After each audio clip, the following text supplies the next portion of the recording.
महापालिका निवडणुकांसाठी उमेदवारी अर्ज मागे घेण्याचा आजचा शेवटचा दिवस। दुपारी 3 पर्यंत अर्ज मागे घेण्याची अंतिम मुदत। बंडखोरांचं बंड थंड करण्यात राजकीय पक्षांना यश येणार का, याकडे लक्ष।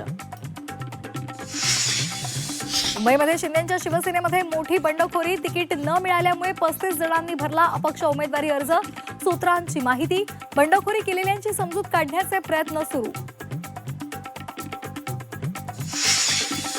मनसेचे नेते अमित ठाकरे शिवसेना भवनामध्ये जाणार।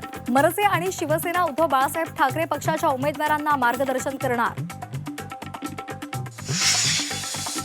ठाण्यामधील बंडखोरी शमवण्यासाठी शिंदेंच्या घरी भाजपा आणि शिवसेना नेत्यांची बैठक।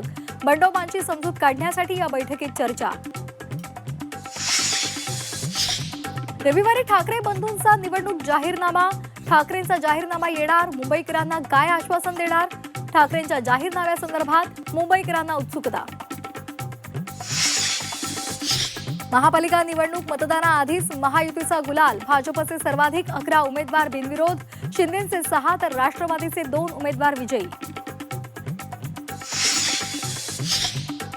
मुंबईमध्ये भाजपा आणि शिवसेना युतीच्या प्रचाराचा नारळ उद्या फुटणार। वरळी डोम इथे मुख्यमंत्री देवेंद्र फडणवीस आणि उपमुख्यमंत्री शिंदेंचा संयुक्त मेळावा।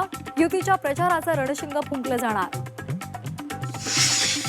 नवी मुंबईमध्ये शिवसेनेचा बंडखोर उमेदवार भाजपच्या गळाला।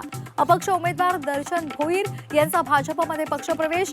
भाजप पुरस्कृत अपक्ष म्हणून निवडणुकीला सामोरं जाणार। 1 फेब्रुवारी 2026 पासून सिगारेट महागणार। सिगारेटच्या लांबीवरून ठरणार किंमत। तंबाखूजन्य उत्पादनांवरील कर रचनेत बदल।